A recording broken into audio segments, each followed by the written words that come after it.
प्रदेश की उपमुख्यमंत्री एवं अजमेर की प्रभारी मंत्री दिया कुमारी ने कलेक्ट्रेट सभागार में केंद्रीय बजट को लेकर प्रेस कॉन्फ्रेंस आयोजित करी। प्रेस कॉन्फ्रेंस में कहा कि यह बजट प्रधानमंत्री नरेंद्र मोदी के सबका साथ, सबका विकास के नारे को सार्थक करता है। सरकार वर्ष 2047 तक आत्मनिर्भर भारत बनाने के संकल्प को इसी बजट के माध्यम से धरातल पर उतारने की दिशा में आगे बढ़ रही है। यह बजट समावेशी विकास, मजबूत अर्थव्यवस्था और आत्मनिर्भर भारत की दिशा में एक निर्णायक कदम साबित होगा।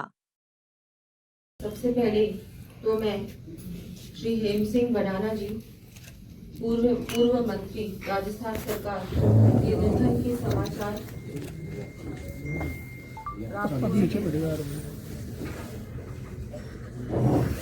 जो कि दुखद है और ईश्वर दिवंगत आत्मा को अपने श्री चरणों में स्थान दे। सभी बहुत ही, मुझे लगता है पूरे राजस्थान में बहुत अच्छा उन्होंने कार्य किया था जब वो मंत्री थे। मुझे भी उनके साथ काम करने का अवसर मिला।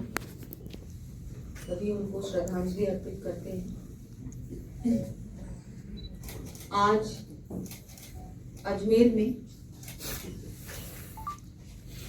केंद्रीय बजट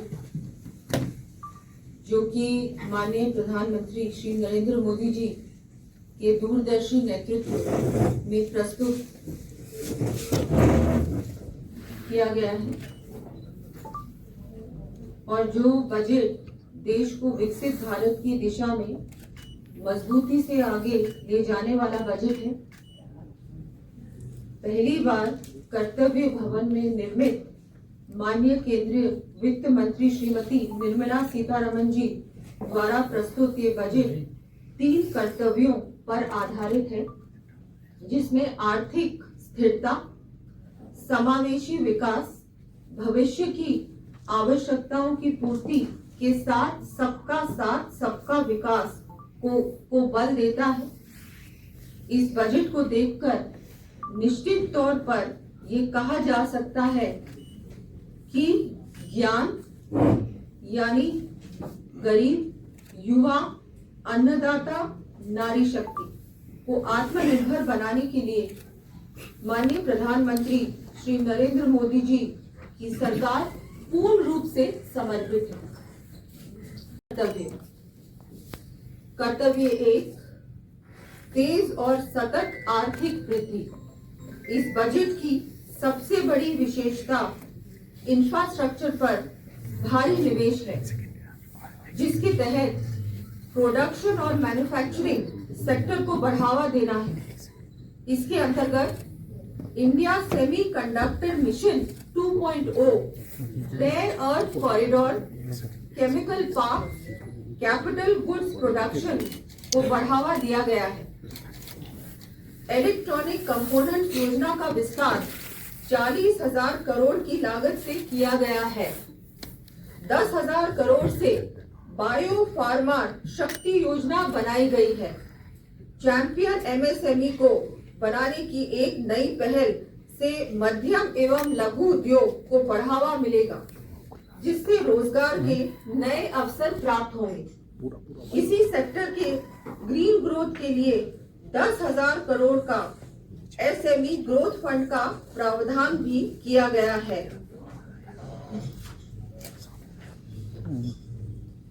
सरकार के द्वारा शिक्षा के क्षेत्र में युवाओं को अच्छी सुविधाएं देने हेतु 5 यूनिवर्सिटी टाउनशिप्स तथा हर जिले में बालिका छात्रावास के निर्माण की घोषणा एक ऐतिहासिक कदम है। विश्व के सबसे युवा देश भारत के युवाओं को बेहतर खेल सुविधाएं देने को प्रतिबद्ध मोदी सरकार के द्वारा अगले 10 वर्षों के लिए खेलो इंडिया मिशन की घोषणा इस बजट में की गई है। इस बजट में पर्यटन क्षेत्र, रोजगार और स्थानीय अर्थव्यवस्था को बढ़ाने का माध्यम बनाया गया है। नेशनल इंस्टीट्यूट ऑफ हॉस्पिटैलिटी की स्थापना की जाएगी। 20 विशेष पर्यटन स्थलों की स्थापना खगोल विज्ञान को बढ़ावा, 10,000 गाइडों को कौशल प्रशिक्षण दिया जाएगा। सांस्कृतिक, आध्यात्मिक और विरासत महत्व वाले सभी स्थानों के डिजिटल डॉक्यूमेंट्स तैयार करने के लिए national destination digital knowledge grid की स्थापना की जाएगी। विरासत और सांस्कृतिक पर्यटन को बढ़ावा देने के लिए भारत के 15 पुरातात्विक स्थलों को सांस्कृतिक गंतव्य के रूप में विकसित किया जाएगा।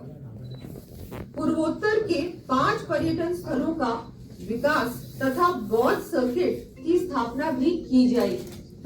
इंफ्रास्ट्रक्चर आधारित टूरिज्म सेक्टर का विकास, पर्यटन स्थलों पर कनेक्टिविटी और सुविधाओं का विस्तार किया जाएगा, जिससे स्थानीय युवाओं और महिलाओं को रोजगार के अवसर मिलेंगे।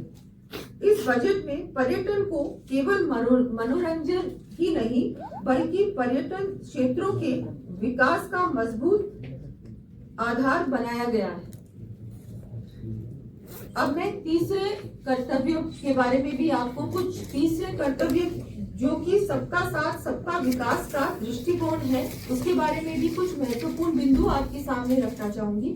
वर्गों के विकास को ध्यान में रखते हुए विभिन्न योजनाएं प्रस्तावित की गई हैं, जैसे दिव्यांग कौशल योजना, सहायक उपकरण योजना, मानसिक स्वास्थ्य पर विशेष ध्यान देते हुए उत्तर भारत में निमहैंस 2 की स्थापना, 3 आयुर्वेदिक एम्स का निर्माण, ईस्ट कोस्ट इंडस्ट्रियल कॉरिडोर की स्थापना, इनकम टैक्स स्लैब में स्थिरता, समुद्री उत्पादों पर शुल्क मुक्त आयात की सीमा 1 से बढ़ाकर 3% की गई, व्यापार को सरल बनाने के लिए टियर 2 और टियर 3 के अधिकृत आर्थिक ऑपरेटर्स के लिए शुल्क स्थगन अवधि को 15 से बढ़ाकर 30 दिन किया गया है।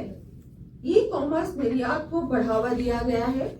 आईटी डेटा सेंटर व विदेशी निवेश को प्रोत्साहन दिया गया है, जिससे कि युवाओं के लिए रोजगार के नए अवसर सृजित किए जा सकेंगे। भारत की सैन्य शक्ति को मजबूती प्रदान करने एवं आधुनिकीकरण करने हेतु रक्षा बजट में 15% की वृद्धि की गई है। वित्तीय मोर्चे पर भी ये बजट संतुलित है। सरकार ने वित्तीय घाटे को जीडीपी 4.4% पर नियंत्रित कर रखते हुए ये संदेश दिया है कि विकास के साथ साथ वित्तीय अनुशासन भी जरूरी है। टैक्स सिस्टम को सरल बनाने, ईज ऑफ डूइंग बिजनेस को बढ़ाने, निर्यात को प्रोत्साहित करने और ईमानदार करदाताओं को राहत देने के कई कदम बजट में शामिल किए गए हैं, जिससे आम आदमी और कारोबार दोनों को लाभ होगा। केंद्रीय राज्य की साझेदारी को नई दिशा देने वाले एक प्रगतिशील, दूरगामी और प्रभावशाली बजट के लिए मैं माननीय प्रधानमंत्री जी और माननीय वित्त मंत्री जी का बहुत बहुत आभार व्यक्त करती हूँ। आप लोगों ने समय निकाला, पूरी केंद्र बजट की जो महत्वपूर्ण बिंदु थे उनको आप लोगों के सामने रखने का मुझे अवसर दिया, उसके लिए मैं मीडिया के सभी बंधुओं का बहुत बहुत आभार व्यक्त करती हूँ। आपको धन्यवाद देती हूँ। जय हिंद, जय भारत, जय राष्ट्र। मैंने अभी आपको केंद्र बजट की बहुत सारे बिंदु रखे हैं। अभी जो डिटेल्स हैं वो आपके सामने धीरे धीरे केंद्र के द्वारा पेश होंगे। राजस्थान को भी जब मैं कैपिटल एक्सपेंडिचर को बढ़ावा दिया गया है, पिछली बार से 12% से ज्यादा इस बार के कैपिटल एक्सपेंडिचर को दिया गया है, आउटले दिया गया है। ये अपने आप में एक बहुत बड़ा कदम है। हर साल कैपिटल एक्सपेंडिचर जिस तरह से केंद्र सरकार बढ़ा रही है, हम सबको गर्व होना चाहिए कि हमारा देश सबसे तेजी से आर्थिक दिशा में सबसे तेजी से बढ़ता हुआ देश है। 7.4% की मैं आपको कुछ बताना चाह रही हूँ और हम सबको गर्व होना चाहिए कि हमारा देश जिस तेजी से बढ़ रहा है, जिस तेजी है, वो हम सबके लिए गर्व की बात है।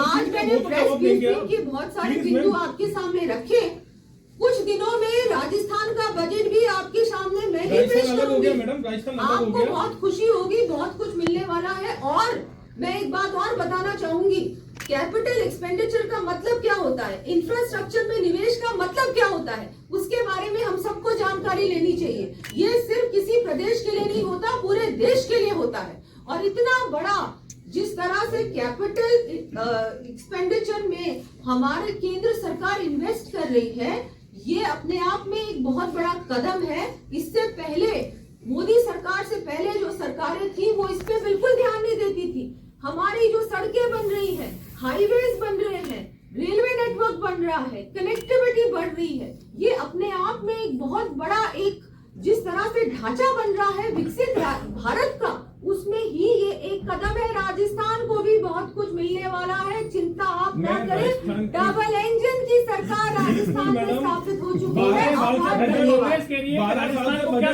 मोदी सरकार ही पेश कर रही है मैडम। करोड़ का पब्लिक कैपिटल एक्सपेंडिचर फंड प्रस्तावित किया गया है, जो अब तक का सबसे अधिक है। इसके साथ ही कुल मिलाकर प्रभावी कैपेक्स 17.1 लाख करोड़ यानी देश की जीडीपी का 4.4% तय किया गया है। इससे सड़कें, रेलवे, लॉजिस्टिक्स, इंडस्ट्रियल एरियाज, शहरी ढांचा और कनेक्टिविटी पर बड़े स्तर पर काम होगा। इंफ्रास्ट्रक्चर वृद्धि से रोजगार पैदा होंगे, निवेश में वृद्धि होगी, जिससे अर्थव्यवस्था और भी मजबूत होगी।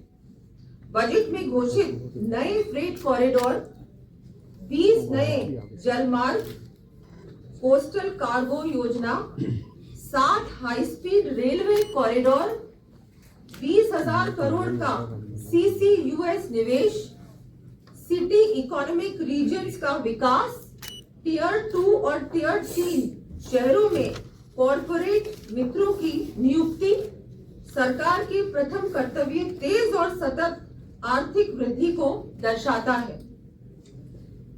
इस बार जैसा कि हम सब जानते हैं, हर प्रकार से विशेषकर इंफ्रास्ट्रक्चर पर बहुत जोर दिया गया है, जो बहुत महत्वपूर्ण है। जिस तरह से माननीय प्रधानमंत्री जी विकसित भारत का निर्माण 2047 तक पूर्ण रूप से करना चाहते हैं, उसी दिशा में उस दिशा को उसका फाउंडेशन तय कर रहा है हमारा ये बजट, और उसको गति दे रहा है, तेजी दे रहा है। ये जो बजट है जिसमें 3 कर्तव्य है, जिसके एक कर्तव्य के बारे में आपको मैंने कुछ बहुत महत्वपूर्ण बिंदु बताए। अब मैं दूसरे कर्तव्य के बारे में आपको और बताना चाहूंगी। कर्तव्य 2, आम नागरिकों की उम्मीदों को पूरा करना। माननीय प्रधानमंत्री जी के नेतृत्व में केंद्र सरकार लगातार आम नागरिकों के जीवन को बेहतर बनाने के लिए कार्य कर रही है, जिसमें स्वास्थ्य, शिक्षा, खेल, पर्यटन आदि सुविधाओं को विकसित किया जा रहा है।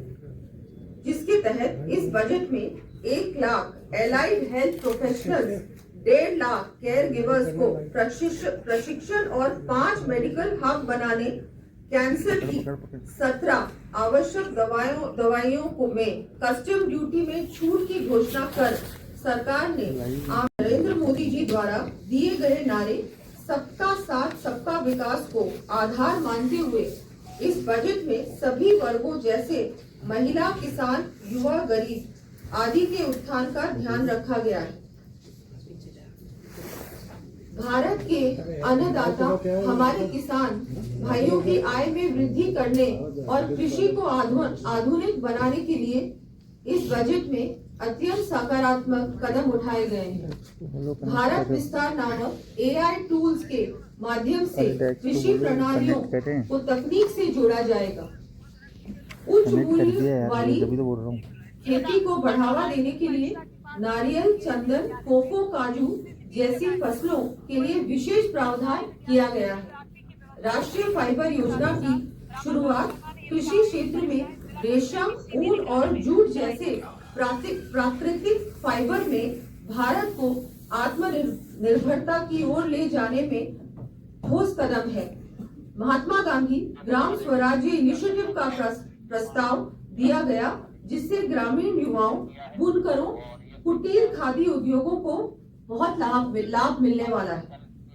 बजट 2026-27 में ग्रामीण अर्थव्यवस्था, किसान समृद्धि को मजबूती देने के लिए पशुपालन के क्षेत्र को प्राथमिकता भी दी गई है।